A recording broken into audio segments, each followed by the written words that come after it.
লিজালালি ওয়াজহিকা ওয়া আযীমি সুলতানিকা। আল্লাহ পাক আমাদের জুমার নামাজকে কবুল করুন। আমাদের জিন্দগির গুনার খাতা আল্লাহ তাআলা মাফ করে দিন। কাল হাসরের কঠিন ময়দানে আজকের এই ইবাদত আল্লাহ পাক আমাদের সকলের নাজাতের জরিয়া হিসেবে কবুল করুন। আল্লাহ পাকের মাহবুব পিয়ারা বান্দাদের গুণাবলী, যে গুণাবলীর কথা আল্লাহ কোরআনে বিস্তর আলোচনা করেছেন সূরাতুল ফুরকানে, যার ধারাবাহিক আলোচনায় আমরা করছিলাম, সমস্ত গুণগুলো আল্লাহ পাক আমাদের মধ্যে আনয়ন করার তৌফিক দান করুন।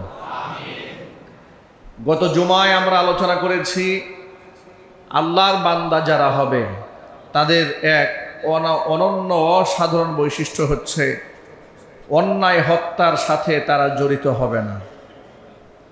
অন্যায় হত্যা তারা কখনোই করবে না। ওয়ালা ইয়াজনুন, এমনকি তারা জিনা ব্যভিচারেও লিপ্ত হবে না।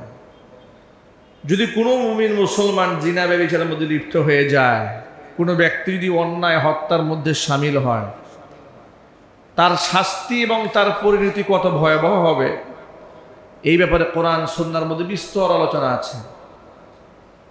সংক্ষিপ্ত আলোচনা গত জুমায় আমরা করেছি। মান কাতালা নাফসান বিগাইরি নাফসিন আও ফাসাদিন ফিল আরদি ফাকান্নামা কাতালান নাস জামিআ।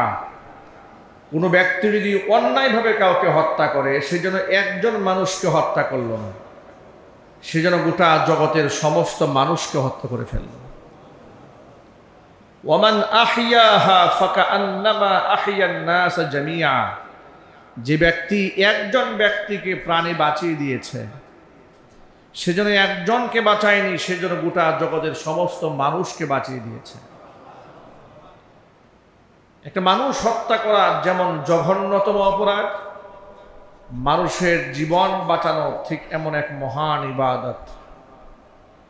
এই জন্য মা তার এত বেশি মর্যাদা হয়, মায়ের সমতুল্য কেউ হয় না। এর কারণ হচ্ছে মা তার দুগ্ধপোষ্য সন্তানকে প্রতিনিয়ত নতুন নতুন জীবন উপহার দেয়। কেমন যেন মা তার মৃত্যুপথের যাত্রী এক সন্তানকে নতুন জীবন উপহার দেয়। যখন একটা দুগ্ধপোষ্য সন্তান যখন ক্ষুধার যন্ত্রণায় তৃষ্ণায় যখন বুক ফাটা আর্তনাদ নিয়ে চিৎকার দেয়, গলাটা শুকায় গেছে, শ্বাসনালীটা একদম শুকায় গেছে, তৃষ্ণা কিংবা ক্ষুধায় তার জীবন যখন উষ্ঠাগত, মা সন্তানের কান্নার আওয়াজ শুনে মায়ের ব্রেনের মধ্যে একটা হিট করে। ওই বেদনা থেকে মায়ের স্তনে আল্লাহ পাক দুধ দান করেন। সেই স্তন্য যখন সন্তানের মুখের মধ্যে সে তুলে দেয়, দুই এক ঢোক সে টান মারা মাত্র শিশু সন্তান কেমন যেন নতুন জীবন ফিরে পায়। এই জন্য মায়ের এক এক ফোঁটা দুধের মূল্যের দাম এত বেশি হয়, যেন এক একটা জীবন, যত ফোঁটা দুধ সে সন্তানকে খাইয়েছে, সে যেন তার সন্তানকে এতগুলো জীবন উপহার দিয়েছে। এই জন্য পৃথিবীর কোনো সন্তান মায়ের কোনো ঋণ শোধ করতে পারে না। মায়ের হক আদায় করে সন্তান কোনো দিন শেষ করতে পারবে না। নবী করিম সাল্লাল্লাহু আলাইহি ওয়াসাল্লামের কাছে জনৈক সাহাবী এসে আরজ করেছিলেন, হে আল্লাহর রাসূল, আমার বৃদ্ধা মাকে আমি একেবারে নিজের কাঁধে বহন করে হজবত পালন করেছি, ওকুফে আরাফা করেছি, মিনা মুজদালিফায় গমন করেছি, তোয়াফ করেছি, সাই করেছি, সাফা মারওয়া, এত কিছু যে করেছি, আমার মায়ের ঋণ কি শোধ হয়েছে? নবী করিম সাল্লাল্লাহু আলাইহি ওয়াসাল্লাম জবাবে বলেছেন, তোমার মা তুমি শিশু থাকা অবস্থায় তোমাকে স্তন্য দান করেছে, তুমি এতক্ষণ পর্যন্ত যা করেছ, এত সময় ধরে যা করেছ, এর বিনিময়ে এক ফোঁটা দুধের ঋণ এখনো শোধ করতে পারো নাই। আল্লাহু আকবার বলেন। মা সন্তানকে শুধু দুধ খাওয়াননি, এক একটা জীবন উপহার দিয়েছে। এই জন্য মায়ের তুলনা কারো সাথে হয় না। মা মায়ের আসনে আসীন। বাবার চেয়েও মায়ের মর্যাদা আল্লাহ পাক আল্লাহ নবী সাল্লাল্লাহু আলাইহি ওয়াসাল্লাম কয় গুণ বাড়িয়ে দিয়েছেন? সবাই বলুন তো কয় গুণ? 3 গুণ বাড়িয়ে দিয়েছেন। সুতরাং মানুষ হত্যা করা জঘন্য মহাপাপ, মানুষকে জীবন দান করা, মানুষকে বেঁচে থাকতে সহযোগিতা করা, এটা বিরাট সওয়াবের কাজ। আল্লাহ রাব্বুল আলামিন এর পরে বলেন ওয়ালা ইয়াজনুন, আমার বান্দা যারা অন্যায় হত্যার সাথে তারা জড়িত হয় না, এমনকি তারা জিনা ব্যভিচারেও লিপ্ত হয় না।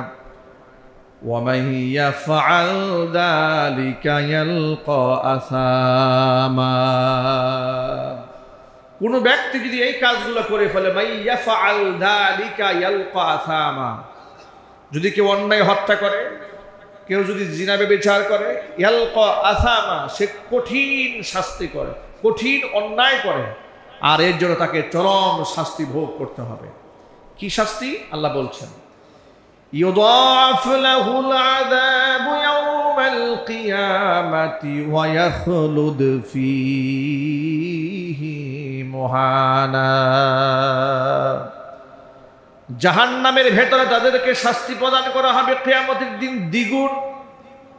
ওয়ায়াখলুদ ফীহি মুহানা, তারা সেখানে চিরকাল থাকবে লাঞ্ছিত অপমানিত হয়ে। কোনো ব্যক্তি যদি অন্যায় হত্যার সাথে জড়িয়ে যায় তাহলে চিরকাল তাকে জাহান্নামের আগুনে পড়তে হবে, অপমানিত হয়ে লাঞ্ছিত হয়ে। তবে এই সমস্ত বক্তব্য শোনার পরে কোনো হত্যাকারী, কোনো খুনি তার মনের মধ্যে যদি অনুশোচনা জাগ্রত হয়, কোরআনে মাজিদ সে পন্থা বর্ণনা করে দিয়েছেন ইল্লা মান তাবা ওয়া আমানা ওয়া আমিলা আমালান সালিহান فَأُولَئِكَ يُبَدِّلُ اللَّهُ سَيِّئَاتِهِمْ حَسَنَاتٍ وَكَانَ اللَّهُ غَفُورًا رَحِيمًا। বান্দা যত বড় অন্যায় এবং অপরাধী হোক না কেন, বান্দা যদি গুনাহ করার পরে অনুশোচনায় ভোগে, তওবা করে, আমি আল্লাহর দিকে ফিরে আসে, নতুন করে ঈমান আনয়ন করে। আপনাদেরকে একটা মূল কথা বলে দেই, আমরা আল্লাহর উপর ঈমান আনার পরেও গুনাহ করতে করতে আমাদের ঈমানের স্তর কিন্তু হালকা হয়ে যায়। এই জন্য নবী করিম সাল্লাল্লাহু আলাইহি ওয়াসাল্লাম বলেছেন জাদ্দিদু ঈমানাকুম, তোমরা তোমাদের ঈমানকে নবায়ন করো, নতুন করো, রিনিউ করো। ঈমানকে নবায়ন করার কথা নবী করিম সাল্লাল্লাহু আলাইহি ওয়াসাল্লাম বলেছেন। এর দ্বারা বোঝা যায় ঈমান মাঝে মাঝে পুরাতন হয়, হালকা হয়ে যায়, দুর্বল হয়ে যায়। কথা বলতে হবে, ঠিক কিনা? আচ্ছা, ঈমানের অবস্থান কি সবসময় সমান থাকে? একটু যদি বলেন তো আপনারা, ঈমানী অবস্থান কি সবসময় সমান থাকে? ঈমানদার বান্দাদের এক এক সময় এক একটা হালাত হয়। জিহাদের ময়দানে মুজাহিদের যে ঈমান, আর সলাত ও তাহাজ্জুদের নামাজে দাঁড়িয়ে থাকা দুইজনের ঈমান, এটা কি সমান ঈমান? এটা কোনোদিন সমান নয়। এই ঈমান সমান নয়, এর জন্য মর্যাদাও সমান নয়। আপনি একটা কথা চিন্তা করেন, জিহাদের ময়দানে নামাজে দাঁড়িয়ে আসা, গুলি বর্ষণ হচ্ছে, যে কোনো মুহূর্তে আমার জীবনটা চলে যাবে, এমন শঙ্কা থাকা সত্ত্বেও নামাজ থেকে সরে যাচ্ছে না, এই একটা ঈমান। আর একটা ঈমান হচ্ছে একেবারে খুব কুসুমাস্তীর্ণ বিছানা, একেবারে ফুল সজ্জায় সজ্জিত, যেমন আমাদের এই মসজিদে নববী, মসজিদে হারাম, কি সুন্দর করে সুশোভিত করা। পৃথিবীতে এত সুন্দর সুন্দর মসজিদ এখন হয়েছে যে মসজিদের মধ্যে ঢুকলে মনে হয় আমরা দুনিয়ার জান্নাতের মধ্যে ঢুকে গেছি, ঠিক কিনা বলেন? আমরা মালয়েশিয়া সফরে আমরা বেশ মসজিদগুলো ঘুরে ঘুরে দেখেছি। মাগরিবের সময় আমরা একটা মসজিদে নামাজ আদায় করেছি। সম্পূর্ণ কারুকার্যগুলো গ্রিন আর্কিটেকচারে করা হয়েছে, ডিজাইনগুলো সবকিছুর মধ্যে একটা সবুজের একটা স্ট্রাকচার রাখা হয়েছে। কার্পেটগুলো সবুজ কালারের, মার্বেলগুলো সবুজ কালারের, দেয়ালগুলো সবুজের দিয়ে করা হয়েছে, এমনকি তুর্কি আর্কিটেকচার দিয়ে ড্রয়িং করা হয়েছে। সবকিছুর মধ্যে একটা সবুজের ভাব আছে, খুবই চমৎকার। পুরো মসজিদে এসি করা। নামাজে ঢুকলাম, যখন মসজিদ ঢুকা মাত্র ভেতর থেকে এমন একটা ফ্লেভার আসলো, এত চমৎকার সুঘ্রাণ। আমরা সফর সঙ্গী যারা ছিলাম তারা সকলেই বললাম, এটা কি আমরা দুনিয়ার জান্নাতে ঢুকলাম নাকি? সুবহানাল্লাহ বলবেন না? একদম নীরব নিস্তব্ধ, মুসল্লিদের এত সংখ্যা নাই। সেখানে তো দেশ অনেক বড়, মানুষের সংখ্যা কম, মুসল্লি কম। তো ঢোকার পরে মাগরিবের নামাজ আদায় করলাম। সাউন্ড সিস্টেম খুব উন্নত। ইমাম সাহেব খুব লম্বা আকারাতে মাগরিবের নামাজ পড়লেন। মাগরিবের নামাজে কোরআন শরীফের 1 পৃষ্ঠা পড়লেন প্রথম রাকাতে, দ্বিতীয় রাকাতে আধা পৃষ্ঠা পড়লেন। আর তিলাওয়াতের কণ্ঠ এত সুন্দর, ওখানে আমাদের কাছে দাঁড়িয়ে মনে হচ্ছিল যে আমরা যেন মালয়েশিয়ায় দাঁড়িয়ে আছি মসজিদে হারামে কিংবা মসজিদে নববীতে। এইভাবে উনি তিলাওয়াত করলেন। এরপরে আমাদের খুব শখ জাগলো, এত সুন্দর যিনি পড়েন, নামাজের পরে একটু সাক্ষাৎ না করলে তো ঠিক হয় না। নামাজের পরে উনি সালাম ফেরাবার পরে যত প্রকারের মাসনুন দোয়া আছে এই দোয়াগুলো সব তিনি পাঠ করলেন। লম্বা সময় দিলেন মুসল্লিদেরকে মাসনুন দোয়া পাঠ করার জন্য। এরপরে তিনি সম্মিলিত মোনাজাত করলেন। আমরা সকলেই মোনাজাতে শামিল হলাম। সুন্নত নামাজ আদায় হলো। মুসল্লিরা যার জায়গায় বসে আছেন, ইমাম সাহেব তালিম করার জন্য কোরআন শরীফ নিয়ে বসবেন। এর মাঝখানে যে 5 মিনিট সময় ছিল, আমরা যারা ছিলাম, আমাদের সাথে ওলামা ইকরাম যারা ছিলেন, তারা ইমাম সাহেবের সাথে সাক্ষাৎ করলাম। ইমাম সাহেবের পরিচয় পাওয়ার পরে তিনি আমাদেরকে জানালেন তিনি মিশর আল আজহার বিশ্ববিদ্যালয় থেকে স্নাতকোত্তর ডিগ্রি লাভ করার পরে তাকে মসজিদে ইমাম হিসেবে নিয়োগ দেওয়া হয়েছে। তিনি কেরাতের উপরে পড়াশোনা করেছেন, কেরাত শাস্ত্রের একজন ভালো কারি। এরপরে প্রত্যেক নামাজের আগে যেটা দেখলাম যে বড় বড় কেন্দ্র জামে মসজিদগুলোতে উপরের মাইক দিয়ে 5 মিনিট 10 মিনিট বিশ্বের শ্রেষ্ঠ কারিদের তেলাওয়াত বাজানো হয় মাইকে। সব মসজিদগুলো আমাদের বাঁচতে থাকে। বিরাট দেশ, চরম খোলামেলা জায়গা, এক ভিন্ন অনুভূতি, মনে হয় যেন মুসলমানদের এই দেশ। সুবহানাল্লাহ বলে। যে অভিজ্ঞতার কথা বলছি না, তো এই যে মসজিদে ঢুকলাম, ঢোকার পরে নামাজের যে তৃপ্তি, যে সৌন্দর্যতা, আলহামদুলিল্লাহ আপনাদের এখানকার যারা দায়িত্বশীল আছেন এই মসজিদের, মাশাআল্লাহ, আল্লাহ পাক তাদের মনটাও কত সুন্দর করে দিয়েছেন। দেখেছেন বাংলাদেশের মধ্যে যতগুলো মসজিদ আছে মনোরম পরিবেশ, তাদের মধ্যে ডিআইটি প্রজেক্ট একটা মসজিদ। আলহামদুলিল্লাহ বলবেন না? না শুকরিয়া আদায় করার দরকার আছে না নাই? আলহামদুলিল্লাহ জুড়ে বলেন। এই যে মিম্বারে বসে আমরা কথা বলছি, আমার দেখা মতে বাংলাদেশের সেকেন্ড কোনো কপি আমি দেখি নাই। মাশাআল্লাহ, আল্লাহর ঘরের সৌন্দর্যতা নিয়ে, আল্লাহর ঘরের উপর যাদের দিল এত রুজহান থাকে, আল্লাহ পাক যেন জান্নাতে তাদের অট্টালিকা আরো সুন্দর করে সাজায় দেন। আরো চিল্লায় কোন আমিন। সভাপতি সাহেব একটা কথা বলেছিলেন আমার কাছে অনেকদিন আগে। তিনি বলেছিলেন, আমি তার বাসায় গিয়েছিলাম 2000 সালে করা, তার বাড়িটা এত সুন্দর করে পরিপাটি করে করা, অনেক টাকা ব্যয় করে করেছেন। তিনি বললেন, হুজুর আমি মসজিদ করার সময় এই বিষয়টি মাথায় রেখেছিলাম যে মসজিদ যেন আমার ঘরের চাইতে সুন্দর কম না হয়। সুবহানাল্লাহ বলবেন। যে আমি আমার আল্লাহর ঘরের দায়িত্ব নিয়েছি, আমার মনের ইচ্ছা আমার ঘরের চাইতে আমি সুন্দর করে আল্লাহর ঘর বানাবো। আল্লাহ পাক যেন তাদের তার দিলের এই নিয়তকে পরিপূর্ণ করে দেন। এই ওসিলায় জিন্দেগি গুনাহ খাতা আল্লাহ মাফ করে দেন। এবং আপনারা যারা সহযোগিতায় যারা আছেন, আল্লাহ পাক যেন এই মসজিদের খিদমাতের ওসিলায় আপনাদের জিন্দেগির সমস্ত গুনাহ খাতা আল্লাহ মাফ করে দেন। যে কথা বুঝাতে চেয়েছিলাম, ইমানের হালাত পরিবর্তন হয়। কিছু কিছু জায়গা আছে গেলে ইমান দুর্বল হয়ে যায়, ঠিক কিনা বলেন?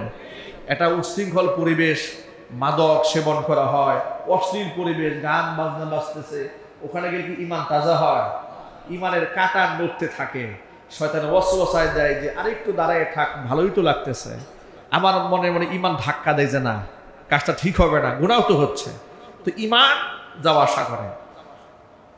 নবী করিম সাল্লাল্লাহু আলাইহি ওয়াসাল্লাম এজন্য বলেছেন, জাদ্দিদু ঈমানাকুম, তোমরা তোমার ঈমানকে নবায়ন করো। কিছু কিছু আমল আছে যে আমলে মানুষের ঈমান বাড়ে, কিছু কিছু আমল আছে ঈমান বেড়ে যায়। যেমন কোরআন শরীফের একটা আয়াতের মধ্যে আল্লাহ বলছেন, ইন্নামাল মুমিনুনা আল্লাযীনা ইযা যুকিরাল্লাহু ওয়াজিলাত কুলুবুহুম ওয়া ইযা তুলিয়াত আলাইহিম আয়াতুহু জাদাতুহুম ঈমানা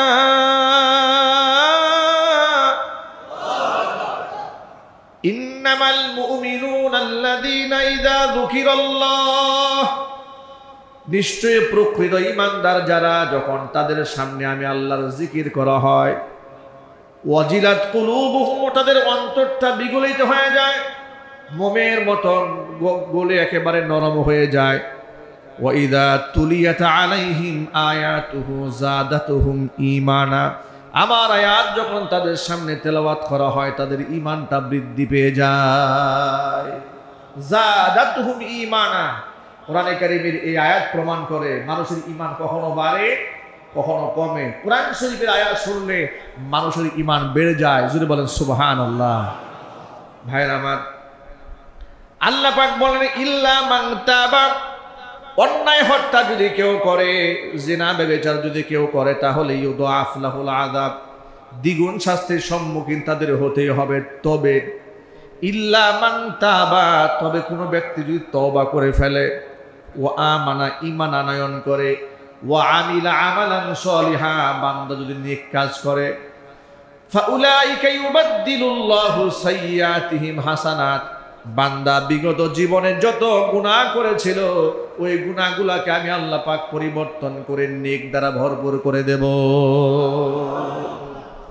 মজার ব্যাপার লক্ষ্য করেন, 10 বছর 20 বছর বান্দা গুনাহ করেছে, আমল নামার মধ্যে কালিমা পড়ে গেছে, তওবা করলে আমল নামা আল্লাহ পাক জিরো বানায় দেবেন না, বরং গুনার জায়গায় আল্লাহ পাক নেকি দ্বারা ভরপুর করে দিবেন।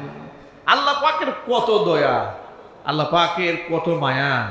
আমি 10 বছর গুনাহ করলাম, আমল নামার মধ্যে নেক নাই, শুধু গুনাহ গুনাহ গুনাহ। কিন্তু আমি তওবা করলে, এমন তো ছিল যে আমি তওবা করেছি, এখন আমার আমল নামার মধ্যে গুনাহও নাই নেকিও নাই, সমান সমান মাইনাস হয়ে যাবে। কিন্তু আল্লাহ পাক বান্দাকে মাইনাসে রাখবেন না। আল্লাহ পাক বান্দার তওবার বদৌলতে যে আমল নামার মধ্যে যে সময়টাতে গুনাহ লেখা ছিল, প্রত্যেকটা জায়গার মধ্যে আল্লাহ পাক ভরপুর সওয়াব দিয়ে পরিপূর্ণ করে রেখে দিতেন। বান্দার উপরে আল্লাহ পাকের এমন দয়া, এমন মায়া, কিন্তু প্রতিনিয়ত এই বান্দাগুলো সেই মহান আল্লাহকেই ভুলে থাকে। ঠিক কিনা বলেন? যে আল্লাহ বান্দাকে এত ভালোবাসেন, প্রতিনিয়ত বান্দা সে আল্লাহকেই ভুলে থাকেন। এরপর আল্লাহ পাক বলছেন ওয়া কানাল্লাহু গফুরুর রাহিমা, নিশ্চয় আমি আল্লাহ ক্ষমাশীল, অতীব দয়ালু। হত্যা করার মতো জঘন্য গুনাহ করলে আল্লাহ যে বান্দাকে তওবা করলে মাফ করে, এমন একটা বিখ্যাত হাদিস তো বুখারী শরীফে আছে, আপনারা শুনেছেন। নবী করিম সাল্লাল্লাহু আলাইহি ওয়াসাল্লাম একটি হাদিস বলেছেন, বনু ইসরাইল সম্প্রদায়ের কোন এক ব্যক্তি, জনৈক ব্যক্তি 99টা মানুষ হত্যা করার পরে, এর মানে সে ছিল সিরিয়ার কিলার, একেবারে ধারাবাহিক সে মানুষ খুন করত। 99 জন মানুষ হত্যা করার পরে তার মধ্যে অনুশোচনা এসেছে যে আমি যে এত অন্যায় করলাম, পাপাচার করলাম, আল্লাহ কি আমাকে মাফ করবে? মনের মধ্যে একটা অনুশোচনা এসেছে। অনেক সময় হয় না এরকম? হাজারো অন্যায় করার পরেও তো যেহেতু জন্মগত ঈমান নিয়ে দুনিয়াতে এসছে, তার একটা ঈমান ভিতরে বাঁচতে থাকে, অনুশোচনায় সে ভুগতে থাকে। তার মধ্যে অনুশোচনা এসেছে আমি যদি তওবা করি আল্লাহ কি আমাকে মাফ করবেন? এই চিন্তা চেতনা নিয়ে ঘর থেকে বান্দা বের হয়েছি। রাস্তার মধ্যে পথিমধ্যে এক আবেদের সাথে তার দেখা। আবেদকে জিজ্ঞেস করেছে, ও আল্লাহর বান্দা, তুমি তো আল্লাহর ইবাদত করো? বলে, হ্যাঁ। আমি আমার জীবনে 99টা মানুষ হত্যা করেছি, আল্লাহ পাক কি আমার জন্য তওবার দরজা খোলা রেখেছেন নাকি? আবেদ বলে, বান্দা, আল্লাহ যদি তোমার মতো বান্দাকে ক্ষমা করে তাহলে আল্লাহ জাহান্নামে দিবে কাকে? তোমার মতো ব্যক্তির ক্ষমা নাই। এত বড় অন্যায় করার পরে কেমনে আল্লাহ এমন অন্যায়কারীকে ক্ষমা করে দেবেন? এ কথা শোনা মাত্র তার মনের মধ্যে আরো আঘাত লেগেছে। সে তাকে বলে ফেলল, আল্লাহ যেহেতু আমাকে ক্ষমা করবে না, তুমি যেহেতু আমার মনের মধ্যে আঘাত দিয়ে ফেলেছ, যেহেতু আমাকে জাহান্নামে পুড়তেই হবে, তোমার বেঁচে থেকেও কোনো লাভ নাই। ওরও মেরে ফেলছে। কেন? ও যে বলেছে তুমি জাহান্নামে যাইবা, এই কথা বলা তোর মেজাজ খারাপ হয়ে গেছে। যে জাহান্নামেটা আমি এমনিও যাবো এমনিও যাবো, তো জাহান্নামে যেহেতু যাবো তো তোরে বেরিয়ে যাবে। ওরেও মেরে ফেলছে। এখন 100টা পূর্ণ করেছে। কয়টা হয়ে গেল? 100টা হত্যা করার পরে কিন্তু বিছানায় শুয়ে তো ঘুম নাই। অনুশোচনায় তাকে কুড়ে কুড়ে খাচ্ছে, তাকে ভেতর থেকে তাকে শেষ করে ফেলছে। তার অপরাধ প্রবণতা তার মধ্যে জাগ্রত হয়েছিল, সে অন্যায় করেছে, কিন্তু অনুশোচনা যখন জাগ্রত হয়েছে এখন না তার বিগত কথা মনে পড়ে অস্থির হয়ে যাচ্ছে প্রতিনিয়ত। আবার সে ঘর থেকে বের হয়ে গেছে। ঘর থেকে বের হয়ে যাওয়ার পরে জনৈক আলেমের সাথে সাক্ষাৎ হয়েছে। আলেমের সাথে শরণাপন্ন হয়ে বলছে, আল্লাহর বান্দা, আমি আমার জীবনে 100 মানুষ হত্যা করেছি, আল্লাহকে আমাকে ক্ষমা করবেন নাকি? তিনি বললেন, নিশ্চয় আল্লাহ পাক রহমান, আল্লাহ পাকের দয়া, আল্লাহ পাকের মাগফিরাত অনেক প্রশস্ত, তোমার এই পাহাড় পর্বতের চাইতেও বেশি, সুতরাং নিশ্চয় আল্লাহ পাক তোমাকে ক্ষমা করে দিবেন। তুমি যদি খাস দিলে তওবা করো, আল্লাহ তোমাকে মাফ করবে। তো তোমাকে আমি একটা পরামর্শ দিই। পরামর্শ হচ্ছে, অমুক এলাকায় নির্ধারিত একটা এলাকার কথা বলেছেন, ওখানে একজন ভালো দিনদার আল্লাহর ওলি আছে, তুমি তার কাছে গিয়ে ওখানে গিয়ে তওবা করো এবং তার কাছে গিয়ে ওখানে গিয়ে নতুন করে জীবনযাপন শুরু করো, তাহলে দেখবা তোমাকে আল্লাহ মাফ করে দেবেন, তুমি একটা নতুন জীবন পাবে। ব্যক্তি গুনাহ থেকে পরিত্রাণ পাওয়ার আশায় তওবা করার নিয়তে অনুশোচনায় ভুগে ঘর থেকে বের হয়ে ওই বাড়ির উদ্দেশ্যে রওনা হয়েছে, আল্লাহর ওলির বাড়ির দিকে। ঠিক আল্লাহ পাক কার মৃত্যু কখন রেখেছেন এটা তো আল্লাহ ছাড়া কেউ জানে না। আর এটা এমনই নির্ধারণ, ফাইদা জা আজালুহু লা ইস্তাখিরুনা সাআতা ওয়া লা ইস্তাকদিমুন। আল্লাহর ওলির বাড়িতে যাওয়ার পথে প্রতিমধ্যে মালাকুল মাউত এসে পড়েছে জান কবজ করার জন্য। এখন জান কবজ করার পরে ইমানদার বান্দার রূহের এক অবস্থা হয়, আবার গুনাহগার বান্দার রূহের আরেকটা অবস্থা হয়। ইমানদার বান্দা যারা, তাদের জন্য আসমানের রহমতের ফেরেশতারা অপেক্ষায় থাকে কখন এই রূহটাকে তারা গ্রহণ করবে। তাদের জন্য আসমানের দরজাগুলো খুলে দেওয়া হয়, সুবহানাল্লাহ পড়েন। পক্ষান্তরে যারা বেঈমান হয়, কাফের হয়, তাদের রূহগুলাকে এভাবে গ্রহণ করা হয় না। সেটা প্রথম আসমানের দরজা খোলা হয় না, ওখান থেকে ছুঁড়ে মারা হয় তার আত্মাকে। তখন সে আত্মা এমন নিকৃষ্টভাবে সিজ্জিনের দিকে চলতে থাকে, মারাত্মকভাবে অপমানিত হয়ে লাঞ্ছিত হয়ে সে সিজ্জিনে চলে যায়। এখন রহমতের ফেরেশতারা আসছে এই মৃত ব্যক্তির রূহ নিয়ে যাওয়ার জন্য। পক্ষান্তরে আবার গজবের ফেরেশতা যারা, শাস্তির ফেরেশতা, তারাও আসছে। জাহান্নামের ফেরেশতা যারা, তারাও আসছে এই রূহ নেওয়ার জন্য। ফেরেশতাদের মধ্যে বাক বিতণ্ডা শুরু হয়ে গেছে। জান কবজ হয়ে যাওয়ার পরে ফেরেশতাদের মধ্যে বাক বিতণ্ডা। রহমতের ফেরেশতারা বলেন, ব্যক্তি ক্ষমা প্রার্থনা করার নিয়তে ঘর থেকে বের হয়ে গেছে, মানে তার তওবা সে করে ফেলেছে। তওবা করে ফেলেছে মানে এই আত্মা যারা জাহান্নামের ফেরেশতারা তারা পাওয়ার উপযুক্ত নয়, এটা আমরা গ্রহণ করব। জাহান্নামের দায়িত্বরত ফেরেশতারা বলে না, সে 100টা খুন করেছে, এখনো পর্যন্ত সে তওবা করে কমপ্লিট করতে পারে নাই, আমরা এই রূহ গ্রহণ করব। ফেরেশতাদের মধ্যে যখন বাক বিতণ্ডা শুরু হয়েছে, আযাবের ফেরেশতা রহমতের ফেরেশতাদের মাঝে, এমন সময় আল্লাহ রাব্বুল আলামিন জিবরাইল আলাইহিস সালাতু ওয়াস সালামকে সমাধান করার জন্য মাঝখানে পাঠিয়ে দিয়েছেন। জোরে বলেন সুবহানাল্লাহ। জিবরাইল আলাইহিস সালাতু ওয়াস সালামকে সমাধান করার জন্য পাঠিয়ে দিলেন, যাও ফয়সালা করে আসো। কিভাবে ফয়সালা করব, কি ফয়সালা করব? আল্লাহ পাক বলেন, জায়গা মাপ দাও। রহমতের ফেরেশতাদেরকে বলো তারা যেন জায়গা মাপ দেয়, আবার আযাবের ফেরেশতারা আছে তারাও যেন জায়গা মাপ দেয়। তওবা করার জন্য আল্লাহর ওলির বাড়ির দিকে যদি পথ সে বেশি গিয়ে থাকে, তাহলে প্রমাণ হয়ে যাবে তার তওবা মঞ্জুর। রাস্তা যদি কম হয়ে থাকে, বোঝা গেল তওবা এখন মঞ্জুর হয় নাই, ফেরেশতারা জমি মাপ দিয়েছে। হাদিস শরীফের মধ্যে এসেছে, নবী করিম সাল্লাল্লাহু আলাইহি ওয়াসাল্লাম বলেছেন, আল্লাহর ওলির দিকে তার পথটা অনেক লম্বা ছিল, বেশি দূর সে যেতে পারে নাই, কিন্তু আল্লাহ রাব্বুল আলামিন বান্দাকে ক্ষমা করার জন্য তো ওয়াসিলা তালাশ করেন। ও যে খাস দিলে তওবার জন্য ঘর থেকে বের হয়ে গেছেন, এই খবর আল্লাহর কাছে আছে না নাই? আরো জোরে বলুন।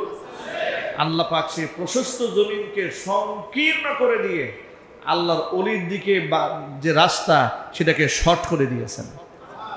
প্রমাণিত হয়ে গেল তার তওবা মঞ্জুর হয়েছে, আল্লাহ পাক বান্দাকে মাফ করে দিয়েছেন। আল্লাহু আকবার বলেন। আমি এই আয়াতের সাথে শুধু বোঝাতে চেয়েছি, আল্লাহ বললেন কোনো ব্যক্তি যদি হত্যার মতো জঘন্য গুনাহ করে তার শাস্তি তো জাহান্নামের চিরদিন থাকতে হবে। তবে কোনো ব্যক্তি যদি এমনভাবে খাস দিয়ে তওবা করতে পারে, ইল্লা মান তাবা ওয়া আমানা, নতুন করে ঈমান আনয়ন করে, ওয়া আমিলা আমালান সালিহা, ভালো কাজ করে দুনিয়া থেকে বিদায় হতে পারে, ফাউলাইকা ইউবাদদিলুল্লাহু সাইয়্যাতিহিম হাসানাত, আমি তার জীবনের সমস্ত খারাপ কাজগুলোকে ভালো আমল দিয়ে বদলায় দেব। সুতরাং আমাদের জীবনে কত অন্যায় আমরা করেছি, কত গুনাহ আমরা করেছি, আমরা তওবাকে পেছাবো না, এটা ভুল। তওবাকে পিছিয়ে দেওয়া কি ভুল।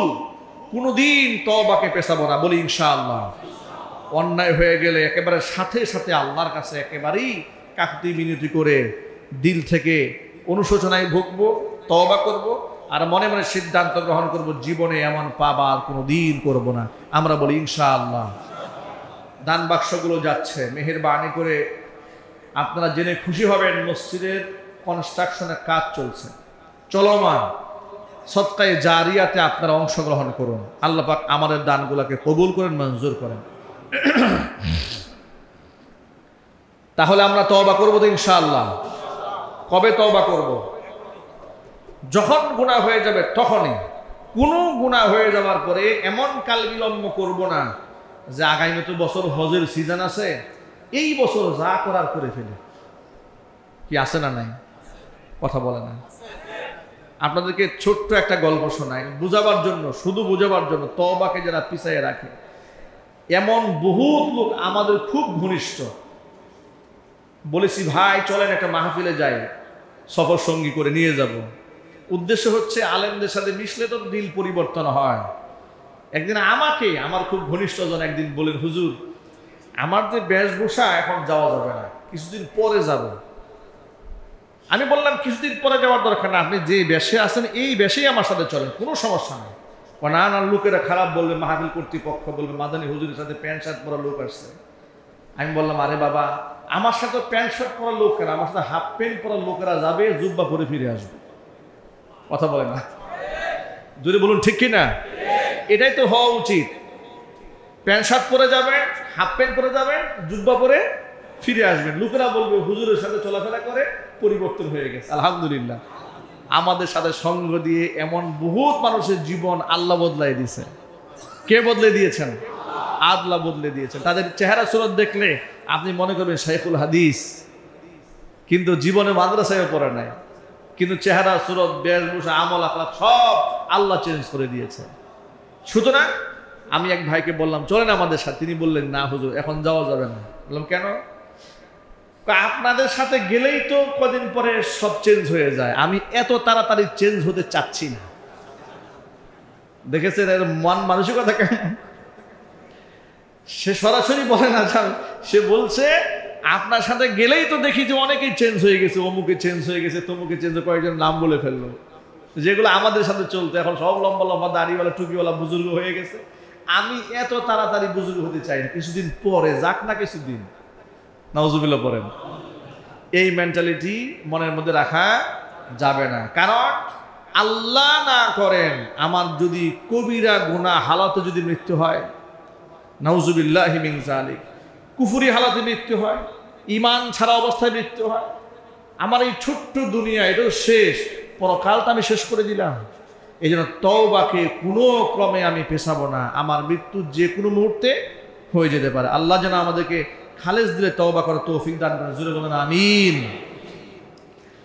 আল্লাহ পাক এরপরে বলছেন ওয়ামান তাবা ওয়া আমিলা সালিহান ফাইন্নাহু ইয়াতুবু ইলাল্লাহি মাতাবা।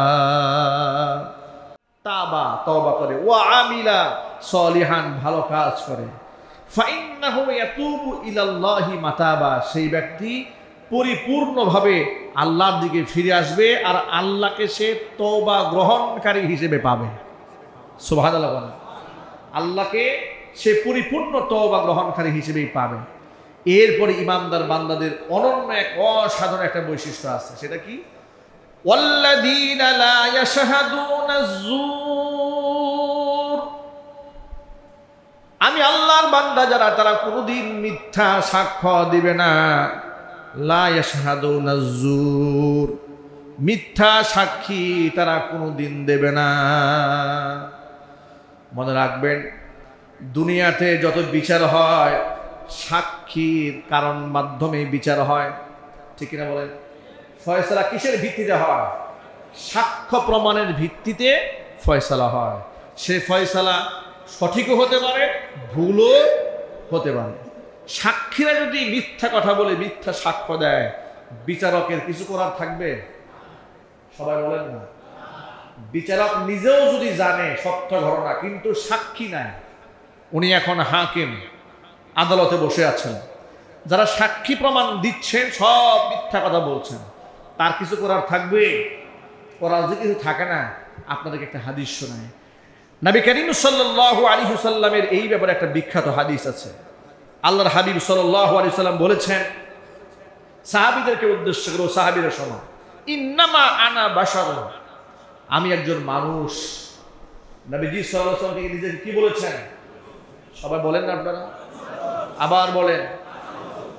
আল্লাহর নবী সাল্লাল্লাহু আলাইহি ওয়াসাল্লাম বলছেন ইন্নামা আনা বাশারুন, আমি একজন মানুষ।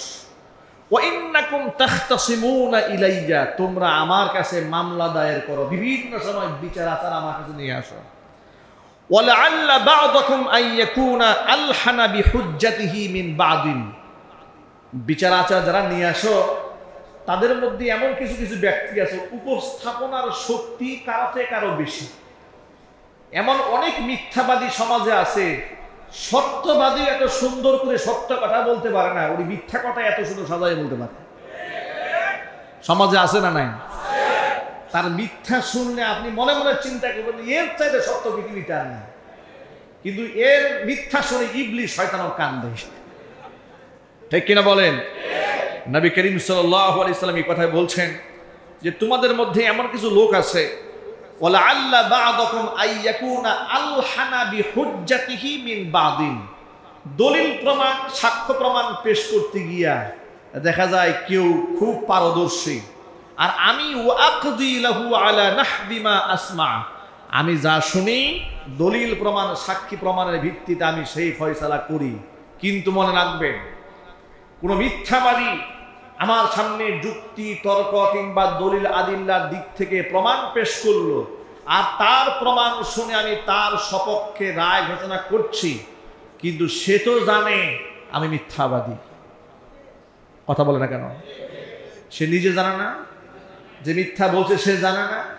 নবী করিম সাল্লাল্লাহু আলাইহি ওয়াসাল্লাম এবার কি বলে শোনেন, ওয়া আকদি লাহু আলা নাহবি মা আসমা ফামান কাদাইতু লাহু মিন হাক্কি আখিহি শাইআন ফালা ইয়াখুদ, যদি আমি মিথ্যা সাক্ষী প্রমাণদাতার সাক্ষ্য প্রমাণ শুনে মানুষ হিসেবে তার পক্ষে আমি রায় দিয়ে দেই, খবরদার সে যেন ফালা ইয়াখুদ, আমার সেই রায় গ্রহণ করে সে যেন তার ভাইয়ের হক নষ্ট না করে। আমি তার পক্ষে রায় দিলেও সে যেন সেটা গ্রহণ না করে। কেন? ফাইন্নামা আক্তাউ লাহু কিতাআতাম মিনান নার, মনে রাখবে আমি তার মিথ্যা সাক্ষ্য প্রমাণের ভিত্তিতে যে রায়টা দিয়েছি মানুষ হিসেবে, এটা শুধু তার পক্ষে রায় দেই নাই, জাহান্নামের একটা টুকরা ধরিয়ে দিয়েছি।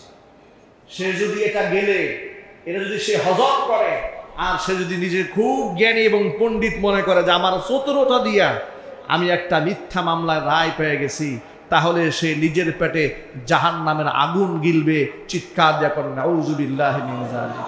এই হাদিসটা বুখারী শরীফের হাদিস, হাদিসটা মুসলিম শরীফের হাদিস, সম্পূর্ণ বিশুদ্ধ রওয়ায়েতে এসেছে। নবী করিম সাল্লাল্লাহু আলাইহি ওয়াসাল্লাম বলেছেন আমি মানুষ হিসেবে সাক্ষ্য প্রমাণের ভিত্তিতে বিচার করে দেই, কিন্তু ছলছাতুরি করে আমার পক্ষ থেকে কেউ যদি রায় নিয়েও যায়, অন্তত পক্ষে যে ছলছাতুরি করেছে সে যেন তার ভাইয়ের হক নষ্ট না করে। হক নষ্ট যদি সে করে, মনে রাখবে সে জাহান্নামের আগুন ভক্ষণ করবে, চিৎকার দিয়ে এখন নাউযু বিল্লাহি মিন যালিক। আজকে এই সমাজে মিথ্যা সাক্ষী আছে না নাই? কম না বেশি? মিথ্যা মামলা আছে না নাই? মিথ্যা মামলা এত বেশি, আলেম জালেম এগুলা বিচার করা হয় না। কথা বলতে হবে তো, ঠিক কিনা বলেন? আমাকে 2018 সালে মাহফিল স্টেজ থেকে ধরে নিয়ে গেছে, মঞ্চ থেকে নিয়ে যাওয়ার পরে মামলা দেওয়া হলো। আমি মামলা নথিপত্রে পড়ে দেখি আমার পকেটের মধ্যে নাকি 15টা ককটেল পাওয়া গেছে। নথিতে লিখেছে 15টা ককটেল পাওয়া গেছে, এবং কোনো ওয়াজ মাহফিল থেকে আমাকে নেওয়া হয়নি। আমাকে নেওয়া হয়েছে এক গোপন মিটিং থেকে। দেশের মধ্যে অরাজকতা করার জন্য আমরা একটা গোপন বৈঠক করছিলাম। এই সমস্ত যারা লিখেছে, আপনি চিন্তা করেন, আপনি মিথ্যা লেখেন, মিথ্যারও তো একটা ক্লাস থাকা উচিত। কথা বলা যায়, এমনভাবে মিথ্যা লিখবেন যাতে করে 2-1টা মানুষ বিশ্বাস করে। এমন কথা কেন লেখেন? শয়তানে বিশ্বাস করে না? কথা বলে না কেন? এগুলা চলে। আবার শুনলাম এই মামলার নাকি রিকভারিও দেওয়া হয়েছিল, মানে ওই যে বোমগুলা পাইছিল আমাদের পকেটে, এগুলো নাকি রিকভারি দিয়েছে। চিন্তা করা যায়। নবী করিম সাল্লাল্লাহু আলাইহি ওয়াসাল্লাম এই ব্যাপারে কি বলেছেন শুনেন। আল্লাহর নবী সাল্লাল্লাহু আলাইহি সাল্লাম বলেছেন, আলা উনাব্বিউকুম বিআকবারিল কাবাইর, কবিরা গুনার মধ্যে জঘন্যতম কবিরা গুনাহ কথা কি তোমাদেরকে বলবো না? সাহাবায়ে কেরাম বললেন, নিশ্চয় বলবেন হুজুর। বলেন শোনো। জঘন্যতম কবিরা গুনাহ হচ্ছে 1 নাম্বার আল ইশরাকু বিল্লাহ, আল্লাহর সাথে শরীক স্থাপন করা। 2 নাম্বার হচ্ছে উকুকুল ওয়ালিদাইন, পিতা মাতার নাফরমানি করা। 3 নাম্বার হচ্ছে কাউলুজ জুর ও শাহাদাতুজ জুর, মিথ্যা কথা বলা অথবা মিথ্যা সাক্ষ্য দেওয়া। মিথ্যা কথা বলা কবিরা গুনার মধ্যে সর্দার গুনাহ, মিথ্যা সাক্ষী দেওয়া কবিরা গুনার মধ্যে সর্দার গুনাহ, যেটা মানুষেরা 500 টাকার বিনিময়ে এমন মিথ্যা সাক্ষ্য দেয় একটা মানুষের জীবন বরবাদ হয়ে যায়। কথা বলেন ঠিক কিনা? ক্ষমতার দম্ভে কিংবা দুনিয়ার কিছু নাজ নিয়ামত গ্রহণ করার স্বার্থে আপনি যা করলেন, মনে রাখবেন সমস্ত কর্মকাণ্ড রেকর্ড হয়ে যায়।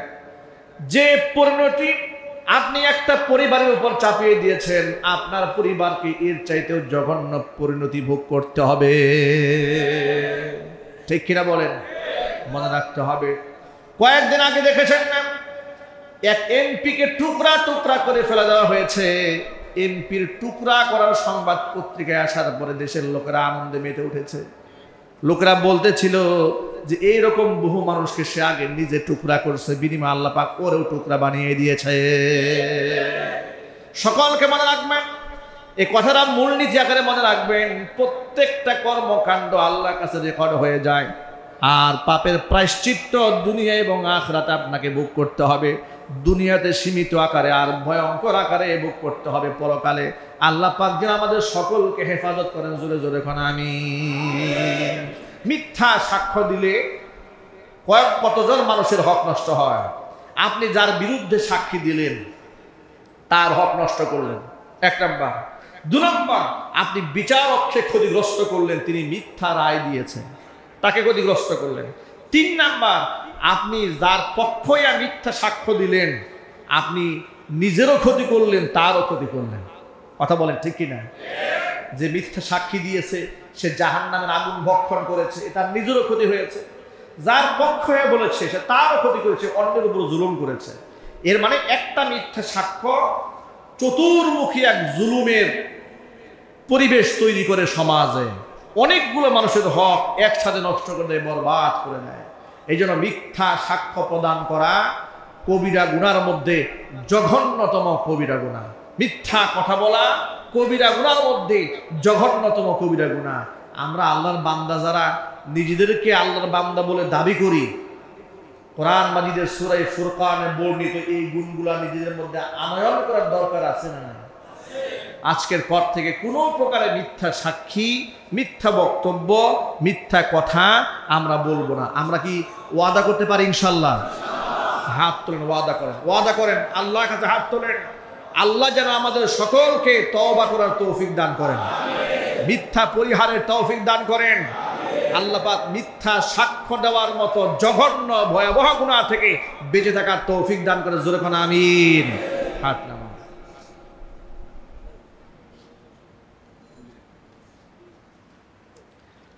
সুতরাং ওয়াল্লাযীনা লা ইয়াশহাদুনা যুর, এটা হচ্ছে ইমানদার বান্দাদের অন্যতম বৈশিষ্ট্য। আল্লাহ পাকের বান্দা তারা মিথ্যা সাক্ষ্য দেবে না, মিথ্যা কথাও বলবে না। ওয়াইদা মাররু বিল লাগদি মাররু কিরামা, তাদের আরেকটা বৈশিষ্ট্য হচ্ছে যদি এমন কোনো পরিবেশ যেখানে দেখে, যেখানে হট্টগোল হচ্ছে, সেখানে মারামারি হচ্ছে কিংবা কাটাকাটি হচ্ছে, অন্যায় মারামারি অন্যায় কাটাকাটি কিংবা গুনার পরিবেশ, জঘন্যতম খারাপ পরিবেশ, যেখানে একটু বসলে নিজের গুনার মধ্যে জড়িয়ে যাওয়ার সম্ভাবনা আছে, অহেতুক কথার মধ্যে ডুবে যাওয়ার সম্ভাবনা আছে, গীবত শিকায়েতের আড্ডা জমেছে, দেখবেন মানুষের দুশ্চর্চার মধ্যে যে এত মজা, ঘি দিয়া ভাত খাইলেও এত মজা লাগে না, গীবত করলে যত মজা লাগে, ঠিক না? মানে অন্যের দোষ শোনা খুব মজা লাগে, নিজের কাছে খুব তৃপ্তি লাগে। অন্যের দোষ শোনার সময় নিজেকে একটু বাজায় নেবেন, আচ্ছা আমি যে অন্যের দোষ শুনে এত পুলকিত হচ্ছি, এই দোষগুলা তো আমার মধ্যেও আছে, ঠিক কিনা? যে লোকটা অন্যের সমালোচনা আমার কাছে করে, সুযোগ পেলে সে আমার সমালোচনা অন্যের কাছে করবে। এই পরিবেশে একজন ইমানদার বান্দা বসবে না, এই পরিবেশ থেকে সে এড়িয়ে যাবে, এই পরিবেশকে এড়িয়ে চলবে। এটা হচ্ছে আল্লাহ পাকের বান্দাদের অনন্য অসাধারণ বৈশিষ্ট্য। আমরা কি এই কথাগুলো আমল করতে পারবো ইনশাআল্লাহ? আল্লাহ পাক যেন তৌফিক দান করে, জুড়ে বলেন আমিন।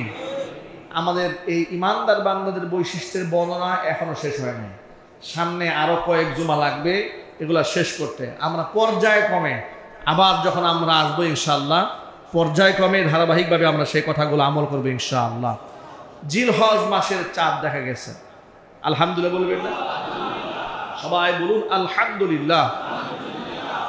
কুরবানির একটা আমেজ আমাদের মধ্যে ইতোমধ্যে শুরু হয়ে গেছে। হজের আমেজ তো শুরু হয়েছে আলহামদুলিল্লাহ আরো বেশ মাসখানেক আগে থেকেই।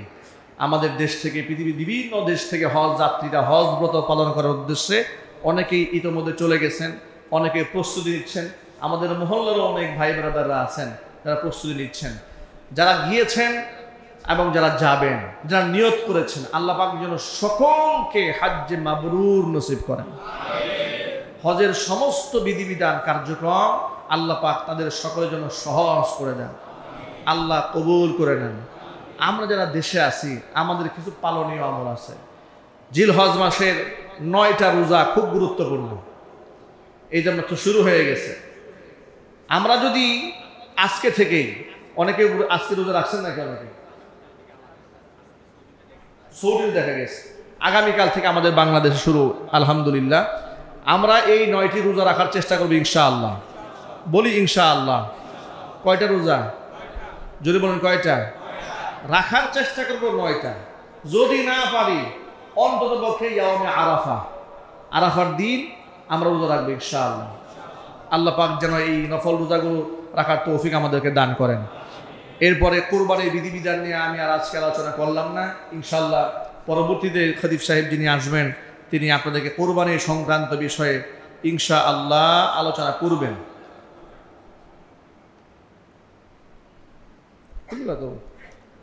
বলে দিন কুরবানির যে সমস্ত মাসআলা মাসাইলগুলো আছে, মাসআলা কুরবানির বিধান আমাদের জন্য ওয়াজিব। সংক্ষিপ্ত পরিসরে কিছু কথা বলে দিই। কুরবানির বিধান আমাদের জন্য কি? কার জন্য ওয়াজিব? সবার জন্য? বলেন সবার জন্য। যার উপর কুরবানির নিসাব ওয়াজিব তার উপর কুরবানির ওয়াজিব। এখন বলবে কুরবানির নিসাব কি? যাকাতের যে নিসাব কুরবানিরও একই নিসাব, কিন্তু যাকাতের নিসাব হওয়ার জন্য তাকে 1 বছর যাকাতের সমপরিমাণ সম্পদের মালিক থাকতে হয়। এটা যাকাত ফরজ হওয়ার শর্ত। আর কুরবানি ওয়াজিব হওয়ার শর্ত হচ্ছে মাত্র 3 দিন। কয়দিন?